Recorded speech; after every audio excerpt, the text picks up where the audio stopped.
Or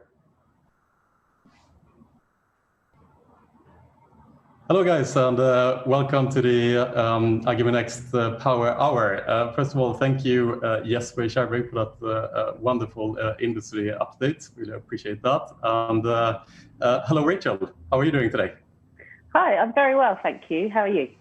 Brilliant. Yes, I'm fantastic here. Like we talked about just before the call, it's in Malta, beautiful 20 degrees weather outside today. Can't complain at all. You mentioned that you have snow there, but we have snow, yeah, just in my area. So I'm in London. No snow in London, but where I live, lots of snow, which has been lovely. Yeah, no snow in Malta, that's for sure.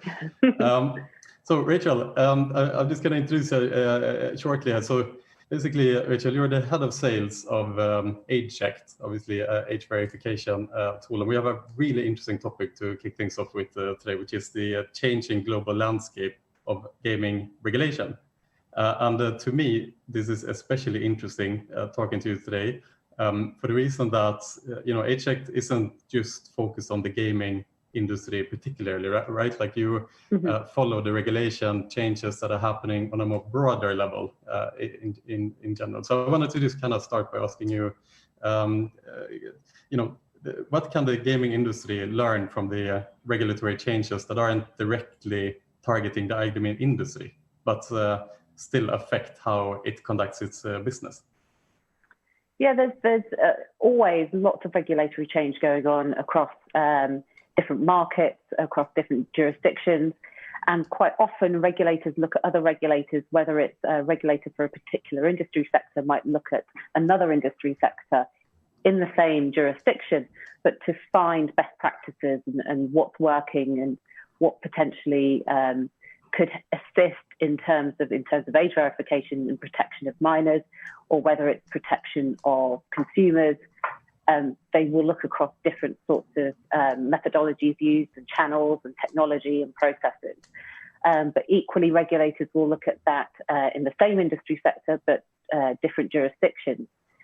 And something, I guess, that the gaming industry could utilize and certainly get ahead of is to look at what regulations are happening in other industry sectors in a particular market. And a very good example of this would be in the UK. The Digital Economy Act was due to come in for adult content, and that was 3 years of development for us, essentially, to bring in the right processes, procedures, customer journey for that particular act. It didn't come to fruition because actually it's now back in government being discussed as part of the Online Harms Bill.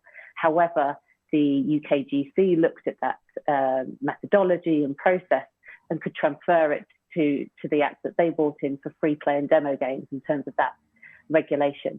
So that's a really good example of cross-industry regulators looking at what each other are doing. Yeah, interesting. And because I know that you've talked a lot about kind of the knee-jerk reactions that we've seen sometimes, particularly now recently when Germany released the interim regulation, for example, and gave the operators a very short space of time to be compliant, right? But I know that you talked about like this wasn't really unexpected, right? Or these type of changes are sometimes not as unexpected as the industry seems. Can you talk a little bit more about that, and how can you kind of predict these type of changes better, or have better foresight rather? I think that's right. It's looking at foresight. So again, when an industry or a market decides to bring in new regulations or change regulations, there is a series of steps that they undertake. And very early on, there may be early consultations. You can gather a lot from these early consultations because, quite frankly, when they've got to that stage, there is inevitably going to be an enforcement of those particular changes, even though they say they're in consultation. So I think what every industry, including gaming industry, could do is really start to think about what's being talked about, what's being talked about at government level, at state level, what's being talked about within the media, within the certain press, because those aspects that are generally being talked about, you could generally assume, and certainly in the UK, that's come to fruition. Every time the UKGC has gone into a consultation, it's then enforced pretty much a few months later. So I think it's taking a step back, looking at what potentially could be coming in, and also looking at processes and suppliers that have processes and technical ability that could meet those requirements early on, and especially test those requirements. Test the process, test the customer journey, test the technology early on, so that when regulations do come in, and you've got, in which case in Germany, it's by the 15th of December, when these short periods are given in order to bring in these new regulations, it's not suddenly, oh my gosh, we need to find a supplier, we need to go through a pitch process, look for a supplier, have they got the tech, have they got the processes, are they audited, are they approved by any particular regulator or trade body, etc. And it turns into a knee-jerk reaction, and it turns into something that happens very quickly and might not necessarily be the right, either the right process or the right supplier for that particular business. Mm-hmm.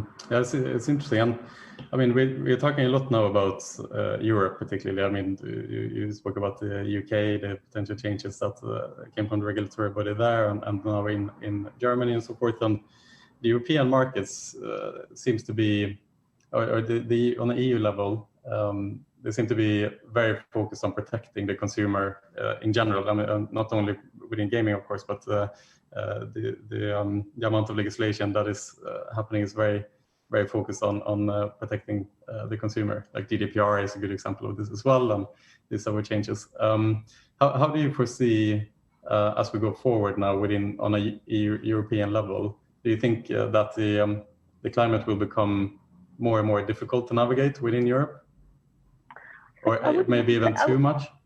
I wouldn't necessarily say difficult, potentially challenging for industry sectors to interpret different regulations in their own way. But, the internet and content was developed for adults by adults. So there is a lot of discussion going on about the protection of minors and protection of youth across many industry sectors across the EU. How can they, and different markets, different jurisdictions have different requirements. France may not be the same as Spain, nor Germany and Switzerland, or Italy, for example, or Portugal. So they all have very specific requirements and needs in their particular market. And the EU is consulting on general best practice.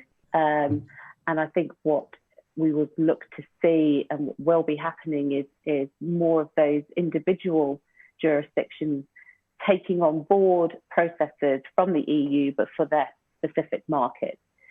Not all of them will do it, probably only those in the OECD, but certainly some of them will adopt these practices.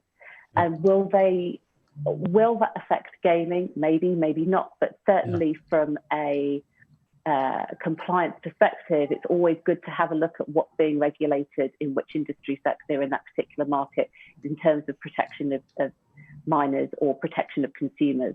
Because quite often, as I've mentioned previously, regulators will look at other regulation to see what's happening in that particular market. Can they transfer any of those processes or technologies to other markets? And I guess this complexity of constantly changing regulatory landscape is what brings these massive challenges to the operators, right? As an operator, it's very difficult to stay compliant just on their own, right? And that's why suppliers like AgeChecked exist, right? To be able to kind of keep up with this regulation. Yeah, so part of our role and other suppliers like us, we have to keep abreast of regulations, and we have to keep at the forefront of these regulations, because we have to have the ability to have technologies and systems in place that will meet those regulations very quickly. So it's about being able to configure what you have in order to meet the regulation at speed.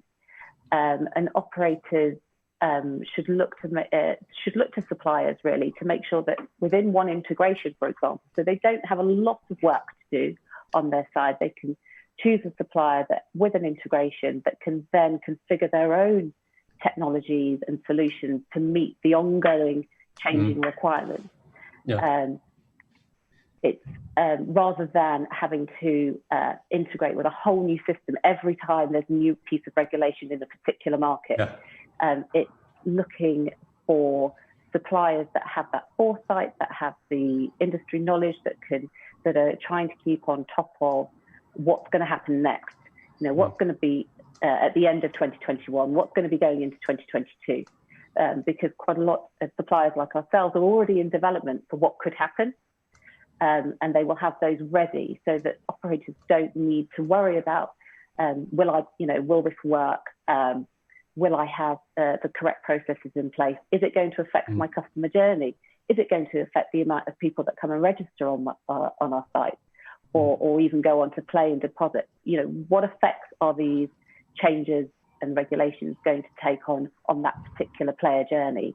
And do I have a very simplistic system in place that is compliant, that meets those requirements, but also doesn't mean that my development team or technical team have to undertake a huge amount of work, which is, you know, a lot of them don't have that time. They're busy on the business, on, you know, whether it's game content creation, etc. You know, they're busy with their own business in that way. Yeah, of course. And it's something, you know, since the beginning of 2019, when the Swedish regulation came into effect and followed by others, it's something that was echoed a lot by some friends of mine who works in various operators, is that, you know, them all of a sudden as an organization, they have to focus all their energy on staying compliant rather than focusing on innovation, right? Which is in the essence what an iGaming operator should be. They're in essence a creative company, right? So at that time, it feels like, or since the beginning of 2019, it seems that suppliers on the compliance side have really stepped up to be able to help the operators to stay compliant. We have a comment here from Katarina Giganova. I think, if I'm not mistaken, Katarina is with EvenBet. Correct me if I'm wrong, Katarina, but I think you're one of the operators here. And she's saying it's not just introducing regulation. Operators will also have to consider the regulation transparency and the tax policies as well. Is that something that resonates with you? Oh, sorry, excuse me. Yeah, is that something that resonates with you, Rachel? I've lost you, hang on. Oh, okay. We'll patiently wait there for Rachel while she tries to come back with audio. Let's see. Yes, great, Katarina. It's even that I have good memory, which is positive here in this situation at least. I'm back. Sorry. All right, there we go. Not a problem at all. So did you hear the comment of Katarina? Yeah. Yes. So it was, sorry, can you repeat that question? Not a problem, Rachel. So Katarina is mentioning here that it's not just introducing regulation. Operators will also have to consider the regulation transparency and the tax policies. Yes, so there are all aspects that need to be considered. And we as businesses will consider them as well with operators. And if operators can work collaboratively with their suppliers, then these are aspects that can be discussed between many parties. And you know, she's right. It's not just about the regulation; it's also about the audit. It's about the transparency. It's about what will they have to demonstrate to the regulator in order to be compliant and to give evidence of that compliance. Interesting. So if we move onwards as well, let's stay within Europe a little bit longer. We only have 5 minutes left now, but we will try to cover this as well. You talked as well about, for example, like upcoming changes that are maybe not that known to the industry right now. For example, in the Netherlands, the KSA, for example, is considering or about to regulate license holders in Curacao. And also you talked about the youth protection law that is potentially coming in Germany. Can you talk those two particularly, and there might be other changes too that would be interesting to know more about that the industry maybe aren't that aware of right now? Sure. So in terms of the Curacao license, yes, that's being pushed by the KSA, by the Dutch regulator. So again, I would come back to, okay, so I think we can determine that some of that regulation that's going to be implied for the Curacao license will echo that of the KSA licensing, because it's being pushed by that regulator. So operators could look at what's happening in the Netherlands at the moment in terms of regulation and licensing, and determine, right, which of those aspects may be pushed forward for the Curacao license. It's giving that some thought and consideration. So that's one aspect. The other one was the youth protection law in Germany. That's very much between state and federal sort of level. So the states want something particular, the federal government wishes to have something a little bit different. So it's, I don't think that's going to affect gaming. It's our understanding that there is a sort of 40 to 60% chance of that law being passed. So we have offices in Germany and in France and in Malta. So we try and keep very much abreast of what's going on in each of those jurisdictions. In France, for example, they passed legislation for adult content back in June of this year, and that may well have an effect on the gaming market in terms of content. That's still yet to be discussed and decided, but that's certainly a market for operators to look into of what's happening in terms of content-led age restriction.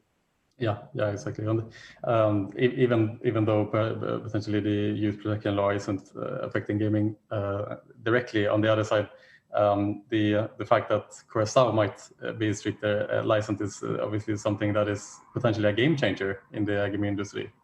I think it's huge because, Curacao is such a major license for so many operators, especially in those grey markets. I think this is going to have a huge effect for all operators. What will be decided within that regulation, we're continuing to investigate and we'll continue to keep on top of.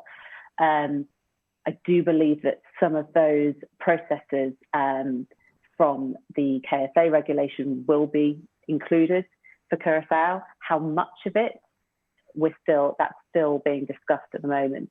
Yeah, interesting.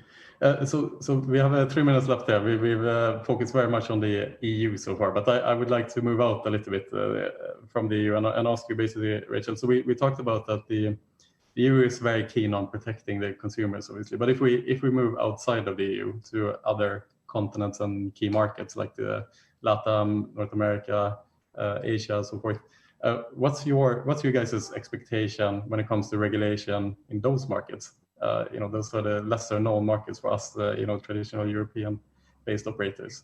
What's your predictions?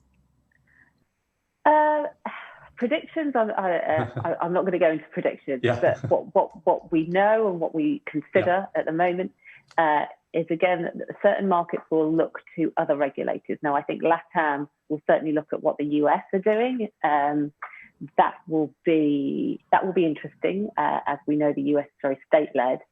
I think certain LATAM markets have incredibly challenging demographics within their jurisdictions. So the challenges for them would be when regulating is again, it will come down to technology and processes of how they can implement certain aspects to protect players within those jurisdictions when you've got such a varied demographic. That's the same across Asia.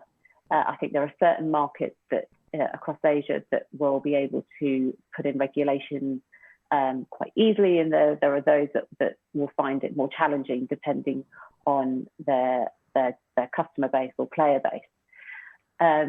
We're actually doing some work as well in Australia on another industry sector, on the sale actually of alcohol. So Australia are looking at how they can implement age verification for that particular market of the sale of online alcohol. And that's very new to them. And there's a lot of pushback. And I think it will depend in all those jurisdictions is how much consultation takes place, how much consideration takes place. Who do they involve, and who are the key stakeholders in those areas? But certainly we've been doing some work in the US and Canada, and it's fascinating to see how it's playing out. and where it will go, because they are two huge markets. Yeah, that is for sure, and all the various markets are obviously completely different from each other. I mean, from you guys' point of view as AgeChecked, to be able to keep track of these totally different markets, but not only the markets, but the cultures within those markets, right? Yeah, absolutely. It must be a massive challenge. I mean, yeah, we have it is a challenge. We're very lucky in that we have done so much work previously. Because we looked at certain regulations on a global level for certain industry sectors. So we've got quite a good knowledge base already. And we've got an ability to look at, as I said, those regulations in other market sectors and how they may be brought in to other market sectors. So that's lucky for us to be able to do that. Yeah, fair enough. Rachel, very, very interesting to talk to you today. It's really nice to see you again. Hopefully, the first time we met each other was back in the SPC event in London, and hopefully I can see you soon again in person. Although it was nice to talk to you here as well. Great to talk to you as well. Thank you. Yeah. Any last words from your end, Rachel? Anything to add? Just to say that I hope everybody has a very nice Christmas, albeit it's going to be a bit different this year. And hope to see yourself and others in person next year. I'm hoping events will be able to kick off.